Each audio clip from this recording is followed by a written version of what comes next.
Bapak Ibu sekalian, berkaitan dengan pagu indikatif yang kami terima dari 3 dirjen ini, saya perlu mengingatkan kembali bahwa anggota DPR itu sesuai dengan sumpahnya, dia memperjuangkan wilayah daerah yang diwakilinya. Artinya punya konsekuensi moral. Kemudian disambungkan lagi dengan kebijakan. Ya, selalu kebijakan yang disampaikan Pak Menteri PU berkali-kali menyampaikan itu, bahwa prioritas pertama instruksi Presiden. Kemudian kedua adalah berkaitan dengan kunker Dewan, reses, dan yang lain-lain. Tapi kalau kita melihat dari apa yang disampaikan di meja kami pada hari ini, saya berharap ini tidak merupakan suatu hal yang final. Artinya bahwa apa yang disampaikan oleh teman-teman tadi yang berkembang masih banyak aspirasi. Bahkan saya sendiri saja ini belum ada yang terakomodir ya. Ada satu lah ini, ya, di Kubu Raya itu pun tidak sesuai dengan apa yang menjadi harapan. Pertama berkaitan dengan Dirjen Penciptakarya. Saya kira ini perlu, Bu. Kalau bicara masalah dapil, umpamanya, macam saya dengan Pak Boeman ada 9 dapil daerah. Ya, tentu tidak semua, tetapi tentu ada prioritas yang disampaikan oleh masyarakat di daerahnya. Ya. Saya itu dari Sambas, Mengkayang, Singkawang, Landak, Mempawah, Kubu Raya, Ketapang, kemudian Kayong Utara, Kota Pontianak. Jadi hal-hal seperti ini kan harus menjadi juga perhatian. Kita ini reses, kunker dan sebagainya selalu menampung. Apalagi berkaitan dengan kami sebagai pimpinan juga. Jangan hanya pada saat menandatangan saja kita diminta untuk tanda tangan, tetapi berkaitan dengan usulan malahan tidak ada yang menjadi apa yang paling tidak ada yang harus menjadi prioritas. Ya tentu berkaitan dengan itu saya mohon perhatian untuk itu, termasuk teman-teman yang lain. Yang kedua berkaitan dengan kegiatan yang bersifatnya berbasis kemasyarakatan, saya kira tentu ini merupakan satu hal. Saya terima kasih atas kebijakan itu. Cuma mungkin ada beberapa yang tahun 2020 yang sudah dilakukan survei, kemudian juga sudah dilakukan peninjauan dan alokasi kotanya juga kita sudah tahu, ya itu mohon untuk cepat direalisasikan saja kalau sudah ini, supaya ini kan sudah bulan Juli, Bu. Nah, jadi saya kira itu harus menjadi perhatian. Kemudian berkaitan dengan kotaku, sebenarnya ya kalau masih punya celah karena loan tidak bisa, ya mungkin karena ini saya kira yang bisa membantu di masyarakat perkotaan. Karena perkotaan itu rata-rata juga masih banyak yang kumuh, dan dengan program kotaku itu banyak yang dampak positif. Saya ada 2 kota, ya, bahkan sekarang menjadi tempat wisata malahan. Dari kotaku yang 1 miliar itu di tengah kota Pontianak. Bahkan sempat terekspos yang disebut dengan kota tua. Nah, jadi hal-hal ini ya kalau memang memungkinkan itu. Walaupun tadi kita rapat dengan Pak Hamka juga rapat di Banggar ya, memang kaitan dengan lifting saja ini malahan cenderungnya menurun gitu. Walaupun belum dikeluarkan oleh Komisi 7. Tapi bukan itu merupakan hambatan untuk berkaitan dengan itu. Nah, dan berkaitan dengan, saya kira berkaitan dengan basis-basis kegiatan kerakyatan itu ya kalau bisa memang kita tambah lagi berkaitan dengan Sandes, kemudian Pansimas, MCK, pesantren dan sebagainya itu. Termasuk juga mungkin kawasan, saya ada juga mengajukan itu ada kawasan situs yang sudah ditetapkan, ada di pemakaman Kesultanan Batu Layang, ya, untuk menjadi perhatian ya. Kemudian berkaitan dengan Dirjen Perumahan, ya. Dirjen Perumahan ini selalu salam nih Pak, salam ke Pak Jokowi, terima kasih berkaitan dengan rumah. Masyarakatnya doanya macam-macam itu. Ada yang bahasa Jawa, ada yang pakai bahasa Madura, nyampe yang kita itu macam-macam bahasa. Saking apa itu dia mengekspresikan kesenangan itu. Saya berkaitan dengan ini karena memang BSPS ini sifatnya swadaya, BSPS ini bantuan stimulan ya. Jadi artinya ya perlu ditambah, tapi juga tidak meninikan teman-teman yang seperti di Papua dan sebagainya. Semennya saja memang sampai 700-800 ribu ya, artinya memang tol laut kita masih belum juga berfungsi sebagaimana mestinya untuk menekan harga barang itu. Saya berpendapat berkaitan dengan masalah BSPS ya, kalau bisa memang memungkinkan, kalau memungkinkan malahan ditambah tuh dari yang ada sekarang, karena memang masih cukup banyak memang masyarakat kita yang belum mendapat layak. Kalau memang dilihat dari beberapa yang diajukan oleh masyarakat berkaitan dengan itu, ya memang cukup banyak sebenarnya. Lantas kaitan dengan masalah rusun, ya, Kalbar itu udah berapa kali Kota Pontianak itu belum teralokasi itu Pak, rusun masyarakatnya itu. Kemarin persoalan tanah 2 tahun yang lalu, tapi tanahnya kan sudah clear itu di Gang Semut. Saya kira itu saja mungkin dari saya. Terima kasih, mohon perhatian kepada Bapak Ibu Dirjen Cipta Karya ya, tentu mohon menjadi perhatian yang menjadi usulan teman-teman berkaitan dengan yang dapilnya yang menjadi prioritas. Sekarang silakan Pak Sarip.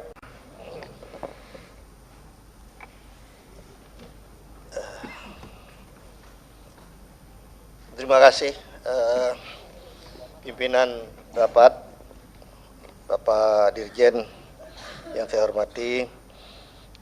Pertama berkaitan dengan Bina Marga, memang saya melihat ini belum ada yang usulan-usulan ini yang terakomodir Pak.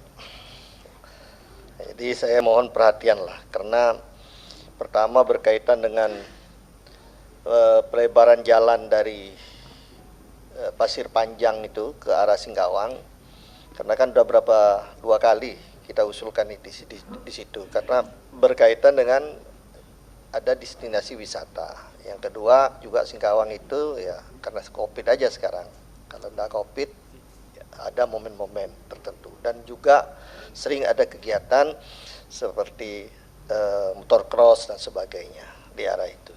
Dan memang saya rasakan, saya sering itu. Kalau saya hampir seminggu itu, kalau di sana itu ya sebulan paling tidak 3 kali lah. Kebetulan ada juga di.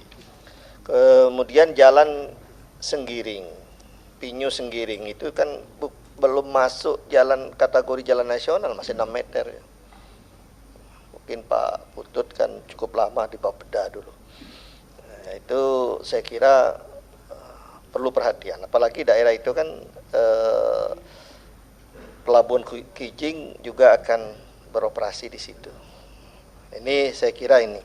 Kemudian kaitan dengan jembatan Sambas, sempat juga simpang siur, itu mohon dipertegas, apalagi itu kan sudah masuk Impres Pak, nomor 1 tahun 2021. Saya kira mulai tahun ini sudah harus dilaksanakan secara bertahap. Dan cukup penantian yang cukup lama itu, jembatan Sambas. Sempat Pak Gubernur tanya sama saya, Pak, itu jembatan Sambas batal. Saya bilang udah kemarin kita ini masih tetap masuk di situ. Ya, karena itu Impres Pak. Kalau kita lihat dari 4,8 triliun sebenarnya bisa mengakomodir Pak. Tapi itu kan kegiatan padat karya. Saya tidak mempersoalkan itu. Coba mohon perhatian. Karena ada 3 sebenarnya yang sangat memang, ya saya berharap ini menjadi pertimbangan. Seperti jembatan Kapuas 1. Sayang Pak Dirjen Perumahan tidak hadir di sini. Beliau pada waktu ke sana sama saya peresmian BSPS, ya, kita rencana untuk menghindari macet di jembatan Kapuas 2, ternyata jembatan Kapuas 2 lebih parah lagi macet, tidak bisa bergerak. Akhirnya kita belok lagi ke jembatan Kapuas 1. Kapuas 1 sama juga gitu. Nah, jadi memang sangat mendesak saya kira. Kan tidak terlalu besar juga itu kalau duplikasi ya. Duplikasi kalau kayak Landak kemarin itu kan masih bisa hibahnya untuk rangkanya mungkin masih bisa dilakukan, itu kan kemarin tidak sampai juga 100-an itu. Nah, namun kalau memang jembatan Kapuas 3 itu bisa dipercepat ya lebih baik ya. Karena tentu akan lebih untuk mempercepat mengurai jalan itu, tapi saya kira itu penderitaan yang panjang. Nah, saya ini kebetulan saya ini Pak, keluarga saya sebagian besar itu di daerah seberang di jembatan Kapuas 1. Jadi sekarang saya tidak bisa berjanji untuk dengan masyarakat dengan keluarga itu, apalagi bulan puasa kemarin kalau jam 4 itu udah sulit. Saya pernah diundang di Ambawang, jam 4 saya lewat jembatan Kapuas 2 nggak bisa, jembatan Kapuas 1 juga nggak bisa. Akhirnya sampai 5 menit lah di tempat orang itu. Nah ini dan itu terjadi terus gitu. Bahkan pernah viral di sana itu yang sampai sekian jam. Nah ini kemudian Kapuas 3, saya kira supaya kita ini punya kesamaan dalam itu. Saya tidak banyak Pak, inginnya tahun ini itu kalau bisa ada di ID-nya lah, jembatan Kapuas 3. Kalau BPJT mau diserahkan itu saya kira lamban itu. Karena memangnya kita kan mau connect dengan tolnya. Tapi jembatan Kapuas 3 itu merupakan satu hal yang memang sangat strategis untuk membuka lingkar luar. Dan gubernur sudah membebaskan dana itu. Nah, jadi saya ini mohon perhatian. Kemudian berkaitan dengan SDA, ya memang cukup kosong ini Pak. Ternyata 3 komisi 5, 2 pimpinan, tidak ada satupun terakomodir. Atau ini mungkin salah ini ya. Saya tadi bilang sama Pak Ketua, mungkin belum NKRI kali, kita udah dianggap keluar kali ini ya. Jadi ini saya mohon untuk menjadi perhatian, karena ada beberapa yang kemarin kita ajukan, Pantai Sinam, kemudian Penjajab, dan lagi saya minta diskresi ya, itu sekitar 2.000 hektar termasuk di Kakap Komplek.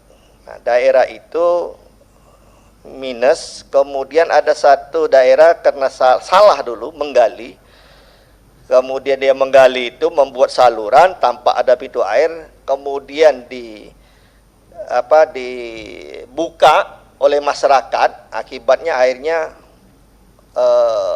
mengarah satu itu, sekarang itu malahan rumah yang di pinggir itu hampir masuk ke sungai Pak, jadi paritnya membesar itu. Nah, anggaran kabupaten, provinsi saya pikir tidak bisa untuk menangani itu. Dan surat Pak Bupati mungkin dalam waktu dekat akan kita sampaikan. Ini mohon untuk diperhatikan. Kemudian berkaitan dengan P3A sudah jalan, ya bersyukur. Ya saya kira semualah samalah dengan teman-teman itu. Ya cukup membantulah masyarakat. Berkaitan dengan Hapsa, saya kira itu juga coba dibuat formulanya sama dengan P3A Pak, supaya masyarakat setempat itu dia bisa untuk bekerja gitu ya, merasakan gitu, supaya dia terlibat ya.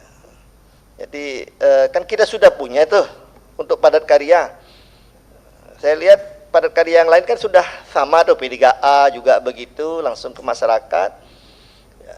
Mudah-mudahan nanti menyusul Bina Marga padat karyanya supaya ya masyarakat ikut terlibat dan kita bisa untuk mengawasi secara langsung. Kok sekarang yang tidak. Saya kira itu. Kemudian berkaitan dengan bina konstruksi, memang perlu ini Pak, Bapak pengawasan itu. Kemarin ada salah satu diumumkan ya, perusahaan luar yang menang, setelah dievaluasi ternyata ada kelemahan, akhirnya dibatalkan.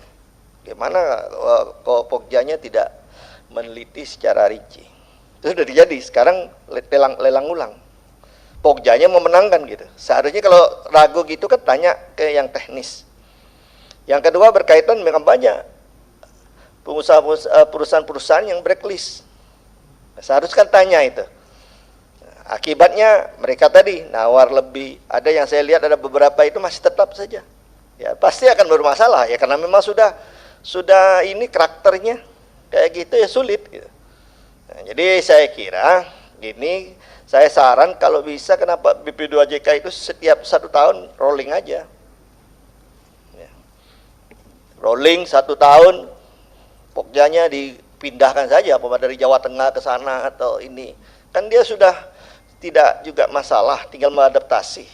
Nah, supaya kalau memang kita untuk mengarah ke sana. Tadi kan filosofinya dibentukkan itu, Pak, memutus itu. Ya, kalau memang itu saja, kenapa kita harus malahan memperpanjang birokrasi dan menimbulkan, ya maaf saja ya, tanda kutip gitu. Nah, jadi kalau mau seperti itu, setiap tahun udah rolling, ganti lagi yang situ. Jadi dia tidak sempat kenal lagi dengan pihak-pihak yang ada di sana. Ini titipan, ini WA kan berkaitan dengan ganti rugi tanah yang di Entikong itu, Pak. Sampai sekarang belum terselesaikan. Masyarakat itu saja. Itu mungkin dari bertulis lah. Nah, saya kira itu, terima kasih.